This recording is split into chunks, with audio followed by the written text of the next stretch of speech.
Café de Sèvres.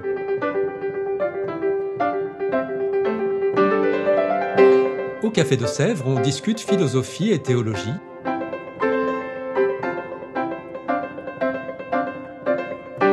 C'est là que chaque semaine, Isabelle, Parnell et Claire dialoguent avec un enseignant du Centre Sèvres, faculté jésuite de Paris. L'émission d'aujourd'hui est animée par Isabelle de la Garandrie.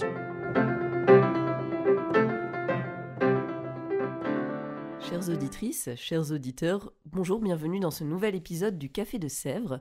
Nous recevons aujourd'hui Jos Mons. Bonjour. Merci, bonjour. Jos, vous êtes jésuite, docteur en théologie, professeur à l'université de Louvain et vous travaillez sur un projet de recherche sur la synodalité. C'est ça. Vous êtes venu à Paris donner quelques cours dans un atelier à la session de mi-année du second cycle, justement consacré à la synodalité, et c'est la raison pour laquelle nous vous recevons aujourd'hui. Alors peu à peu, on a l'impression de redécouvrir la synodalité, avec les textes du pape François, et puis surtout le synode sur la synodalité, qui ira jusqu'en 2024. Et vous proposiez justement un atelier intitulé « La fraternité synodale ». Pourquoi cet angle ? Donc, le sujet en général, c'était la fraternité. Et donc, moi, j'ai dit, si on approche la fraternité du point de vue de la théologie, du point de vue de l'ecclésiologie, il faut quand même parler de synodalité, spécialement en ce moment où l'Église essaie de s'habituer à ce nouveau style plus fraternel et, comme les étudiants disaient, plus sororel de l'Église. Et quels sont les fondements de cette fraternité ou sororalité synodale ? Oui, donc c'est une des choses que j'ai fait avec les étudiants. Quels fondements est-ce que vous voyez? Quels fondements y a-t-il dans les textes du pape? Pour moi, je crois que le fondement premier, c'est vraiment l'Esprit Saint. Donc, si on approche l'Église du point de vue du Christ, c'est pas mal, hein? Je crois en Christ quand même, mais on a une tendance de focaliser sur ce qui a été révélé dans le passé. Et avec l'esprit, on peut vraiment dire, on a un intérêt dans ce qui se révèle, ce qui l'esprit révèle en ce moment-ci. Donc il faut se mettre à l'écoute de l'esprit, ce qui nous mène vers une spiritualité. Donc voilà, ça c'est une première chose. Ensuite, je crois que vraiment l'Église se conçoit comme fraternité. Donc le fondement premier, c'est le baptême, et pas l'hiérarchie. Je crois que dans la théorie, c'était assez clair que le baptême, c'était quand même le fondement, mais dans la pratique, on a des images dans la tête d'une pyramide, et la synodalité dit non, c'est premièrement, on est tous du même rang, on partage la même dignité, et donc on se parle en frères, en sœurs, et ensuite, évidemment, il y a des gens qui gèrent la chose, c'est la hiérarchie, mais quand même, d'abord, il faut être frères et sœurs. Deux fondements principaux, l'Esprit Saint et le baptême, on pourrait résumer ainsi. Oui, c'est ça. Alors, très bien, on entend et on peut le concevoir, mais quelles conditions pour vivre concrètement cela ? J'aime bien provoquer les étudiants un petit peu de temps en temps, donc j'ai dit que la théorie, c'est assez facile. Il y a quand même quelques autres fondements, mais voilà, on a les deux plus importants, je crois. Mais la pratique, c'est vraiment la plus difficile, et si la synodalité a des difficultés à commencer et à vraiment être comprise, c'est parce que c'est difficile de vivre la synodalité. Parce que la synodalité, la vivre, ça veut dire on écoute l'autre personne avec un intérêt, au lieu de dire tu dis ça, mais moi, ma conviction à moi, c'est autre chose. Parce que dans l'Église, on n'a pas l'habitude d'accepter la confusion. La confusion, c'est dangereux. Mais si on est en train de chercher ce que l'esprit pourrait dire, c'est essentiel d'accepter la confusion comme un moment dans cette recherche. Ou encore, dans l'Église catholique, normalement, c'est une vertu d'être obéissant. Ça veut dire d'accepter ce que ton supérieur a dit. Mais dans la synodalité, c'est autre chose. C'est aussi important, vraiment aussi important, de s'exprimer, de dire des choses, de dire j'ai une autre perspective, moi. Je crois qu'il faudrait changer cette pratique ou cet enseignement Donc il y a toutes sortes c'est en fait une culture qui doit changer. Et des cultures, c'est intéressant parce qu'une culture, c'est pas moi et mes vertus ou mes manques de vertus, mais une culture, c'est quelque chose qu'on vit ensemble. Donc lentement, on est en train de changer cela. Un très bel exemple de la réussite et échec à la fois, c'est le résumé que les évêques des Pays-Bas ont envoyé à Rome. Donc le résumé a commencé bien avec ce qu'ont dit les fidèles, mais ensuite la deuxième partie, c'était l'avis des évêques. Mais c'est clairement qu'ils n'ont pas pu écouter parce que leur devoir, c'était d'écouter. Donc on y voit comment on hésite entre l'Église avant la synodalité, c'est la deuxième partie, et l'Église de la synodalité, c'est... voilà, donc c'est vraiment un changement. Autre chose, le discernement, donc normalement dans l'Église catholique, la vérité se conçoit à partir de l'écriture, de la réflexion théologique un petit peu, de ce qu'en dit le magistère. Mais maintenant, si on dit discernement, parce que c'est un mot quand même important qu'on utilise souvent, c'est-à-dire, c'est pas seulement la réflexion intellectuelle, c'est pas seulement l'obéissance au magistère, mais c'est aussi l'écoute intérieure.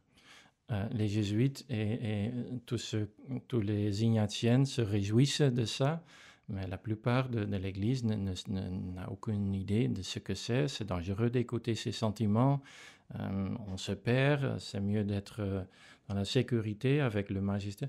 Voilà, donc de nouveau, ce sont toutes sortes de nouvelles habitudes qu'on est en train de s'approprier et de temps en temps de ne pas encore s'approprier. Donc c'est un chemin, c'est une aventure aussi, je dirais. L'aventure d'un changement de culture, on voit bien, on peut entendre déjà dans ce que vous partagez peut-être des lieux de résistance, mais finalement, qu'est-ce que cela va changer de chercher à vivre de cette fraternité synodale ? Oui, qu'est-ce que cela change de chercher à vivre cette fraternité synodale ? Qu'est-ce que ça peut changer ? Oui, l'une des réponses des participants dans la première phase de la synodalité, dans laquelle les baptisés, les paroissiens ont pu s'exprimer, c'est qu'il y a des gens qui disent, donc je vais répondre de nouveau, l'une des réponses des participants, des paroissiens, c'est la première fois qu'on m'a écouté, qu'on m'a entendu, qu'on m'a écouté. Et je crois que ça, c'est beau comme témoignage, parce que nous croyons quand même en un Dieu qui nous écoute. Donc voilà, maintenant on a fait l'expérience d'une Église qui écoute. Donc l'Église a été un petit peu comme Dieu. Ce n'est pas toujours le cas. Et donc c'est ça, je crois que ce qui est important, que les gens se sentent, font l'expérience d'être écoutés. Deuxième chose, je dirais, c'est une Église beaucoup plus dynamique et flexible. Parce que si on est comme le peuple juif dans le désert en pèlerinage, suivant ce feu et ce nuage, Dieu était dans le feu et dans le nuage, maintenant on est en train de suivre le feu, le nuage de l'esprit. Donc ça relativise toutes nos sécurités, ça c'est peut-être le désavantage, mais l'avantage c'est on peut toujours de nouveau chercher qu'est-ce que l'esprit dit maintenant. Donc c'est une église dynamique et flexible, une église beaucoup plus ouverte. De temps en temps, l'église...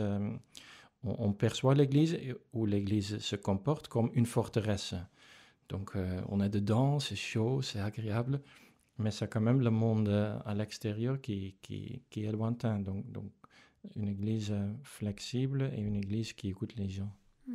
Oui, des grands changements finalement peut-être plus fondamentaux que certains qui voient d'abord des changements un peu extérieurs, déjà vraiment quelque chose au niveau de la base. Oui, évidemment, il pourra y avoir, il devrait y avoir, je crois, des fruits plus concrets. Par exemple, l'une des plaintes partout dans le monde, c'est on a quand même l'impression que les femmes doivent avoir une responsabilité plus importante dans l'Église.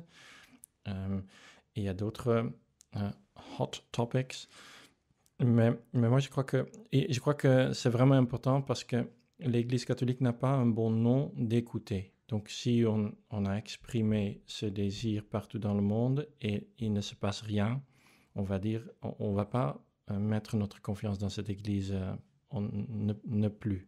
Donc, mais le plus important, il y a déjà des fruits, le fruit de l'écoute, le fruit d'une église flexible. On entend tout ça et on se dit ça va peut-être effectivement permettre de grandir en écoute. Dans l'atelier que vous avez mené pour les étudiants de second cycle, il y avait une dimension historique également dans ce parcours. Alors, quel texte peut-on aborder ou avez-vous abordé pour aider à mieux comprendre la fraternité synodale d'avant et d'aujourd'hui? Oui. L'un des textes qui est vraiment très beau, c'est le discours du pape François du 2015. Il a parlé à l'occasion de l'anniversaire du synode des évêques. C'était le 50th. Oui, le cinquantenaire. Cinquantaine anniversaire. Donc c'est un très beau texte parce qu'il commence vraiment avec le peuple de Dieu. Donc il faut attendre quelques paragraphes, quelques pages avant qu'on parle de la hiérarchie. Je ne suis pas contre l'hiérarchie, mais ça veut dire qu'il commence avec ce qui est le plus important. Il y a un autre discours de lui de septembre 2021 dans lequel il parle au diocèse de Rome. Il y a beaucoup de références à l'esprit dans ce discours, donc c'est aussi... Un troisième texte qu'on lit, c'est un livre de Austen Ivory, c'est le biographe du pape François. Il a écrit un livre d'interview avec le pape. En anglais, c'est Let Us Dream Together. La traduction, c'est un petit peu libre parce que c'est un temps pour changer, conversation avec Austen Ivory. C'est vraiment très beau. En général, mais il y a un passage sur la synodalité aussi dans lequel il parle beaucoup de surprises. Donc, le Dieu des surprises, c'est un livre par ailleurs, et l'esprit qui nous surprend. Donc, c'est vraiment très beau. Donc, c'est ça qu'on a lu. Il y a beaucoup de matériel aussi sur... on peut lire, je dirais, chaque livre sur le Concile Vatican II qui adresse vraiment la dynamique du Concile, donne des informations aussi parce que le Concile Vatican II a quand même été une expérience synodale avec l'unique exception que c'était seulement des évêques. Voilà, c'est quand même un point important, mais ça a été un parcours très dynamique. Ma génération, et peut-être votre génération, peut-être vous, chers auditeurs, vous connaissez les textes, mais il faut vraiment connaître la dynamique. On a rejeté presque tous les textes, on a reconstruit les textes, on a discuté, on a hurlé, et voilà, c'est ça, tout un processus créatif. Oui, donc comme une suite du Concile Vatican II, est-ce qu'il y a des textes antérieurs qui peuvent servir aussi de matériaux, de discussion, avant le Concile Vatican II? Ah oui, donc... Oui, je ne suis pas historien, mais l'un des textes à laquelle on réfère tout le temps, c'est les Actes des Apôtres. Et je sais qu'il y a des exégètes qui disent qu'il ne faut pas le prendre comme exemple, mais quand même, on y voit quand même quelques étapes qu'on reconnaît. Donc, il y a une question importante. Est-ce qu'il faut devenir juif avant qu'on puisse être chrétien, si ou non? C'est quand même une question importante en ce moment. On a des arguments, on a des désaccords, on a une réunion, on prend une décision. Même après la décision, il y a de nouveau des désaccords. Donc ça, c'est vraiment un texte inspirateur, je dirais. Oui. La source scripturaire, quoi, des discussions et du travail. Et bon, donc on voit que c'est un chemin, que c'est en cours. Pour vous, quelles sont les perspectives ouvertes par ce chemin aujourd'hui, à l'étape où nous en sommes? Donc, première perspective, c'est ce dont on a déjà parlé un petit peu, une église beaucoup plus à l'écoute. En Afrique, on parle de l'évêque à l'écoute. Donc voilà, l'église à l'écoute. C'est vraiment quelque chose de beau. Il faut se mettre un petit peu, il faut adapter une attitude de vulnérabilité un petit peu, une attitude de vouloir apprendre. Mais si on fait ça, ça peut être une bonne expérience. Et je crois que cette expérience, on le fait déjà quand on travaille ensemble dans une équipe et on est vraiment préparé à s'écouter entre vous. Si on est dans une famille, je donne de temps en temps l'exemple pour donner un exemple de la synodalité, je parle de temps en temps sur une famille qui va, qui va en vacances. Donc le père veut aller aux forêts, la mère veut aller à la plage et les enfants, ça ne les importe pas, mais ils veulent des crêpes. Mais c'est ça un petit peu, mais si on le prochain image dans la bande dessinée, ça peut être un bagarre, mais ça peut aussi être une conversation et on va se mettre d'accord sur quelque chose. Et c'est quand même, comme processus, c'est agréable. Et si on fait ça dans le contexte du travail, normalement, le travail améliore. Donc voilà, je crois que c'est une église beaucoup plus faible, mais à la fois beaucoup plus forte. Parce qu'elle ne sait pas tout, le prêtre ne sait pas tout, mais ce n'est pas de problème parce qu'il peut collaborer avec les paroissiens et voilà. Donc je crois aussi, ça nous mène à une conviction que je veux vraiment partager aussi, et c'est que la synodalité, c'est beaucoup plus dans notre pouvoir qu'on pourrait penser. On peut déjà commencer avec des dynamiques synodales dans la famille, dans le travail, dans le groupe des lecteurs dans la paroisse. Si tout le monde veut lire dans la veille de Pâques, mais voilà, on peut avoir une bonne conversation sur cela ou on peut se battre. Donc je crois qu'il faut vraiment s'y plonger et pas attendre. D'accord, une invitation à s'y plonger. Juste peut-être quelques mots au niveau du projet de recherche que vous menez sur la synodalité, peut-être qui nous indique le chemin restant à parcourir, je ne sais pas trop. Oui, non, c'est un projet, je dirais, c'est un projet de recherche ennuyeux mais important. Donc l'objectif, c'est de faire un aperçu de tout ce qu'on dit dans le monde académique sur la synodalité. Je me limite à 4 langues seulement, l'anglais, le français, l'espagnol et... l'anglais, l'espagnol, le français et l'allemand. Dans l'époque du pape François, c'est ennuyeux parce que c'est beaucoup de travail. Il faut chasser pour faire une chasse de titres, une chasse de documents. Mais deux choses qui peut-être sont intéressantes, c'est il ne surprend pas que le numéro des publications augmente de manière spectaculaire. Donc voilà, c'est quelque chose d'important, mais qui ne surprend pas. Autre chose qui surprend peut-être, c'est que les hot topics ne sont pas très présents dans la littérature académique, mais que quelque chose d'autre est très présent, et cette autre chose est beaucoup plus fondamentale, à savoir ce qu'en anglais j'appelle truth finding. Donc, comment est-ce qu'on arrive à la vérité? Et parce que les structures de cela changent, comme j'ai déjà dit, on a le discernement comme repère herméneutique, disons.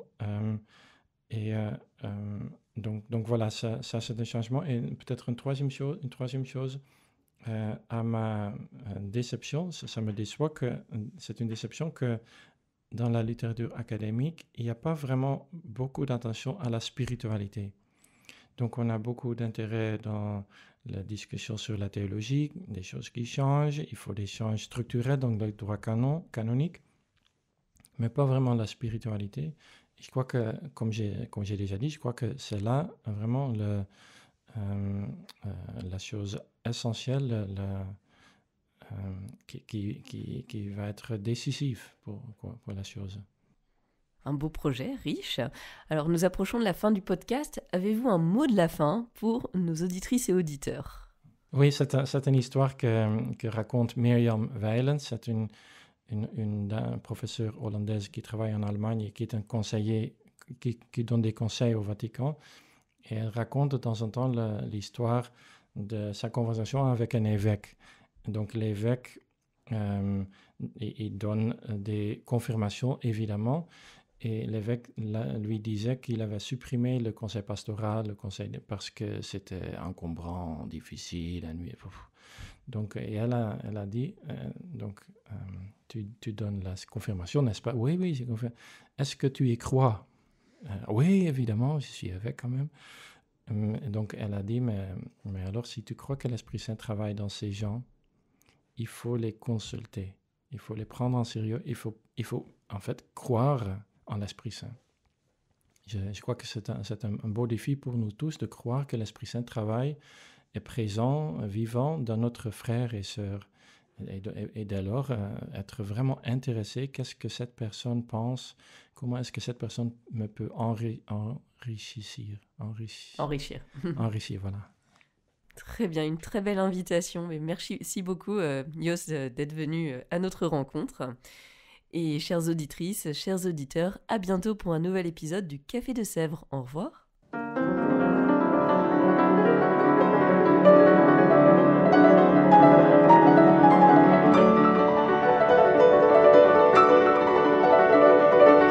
Vous écoutiez Café de Sèvres, le podcast du Centre Sèvres, Faculté jésuite de Paris, en partenariat avec RCF.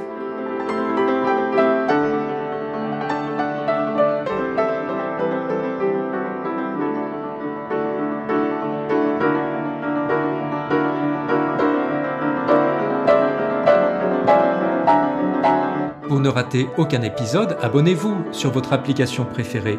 Spotify, Deezer, Apple Podcast ou Google Podcast.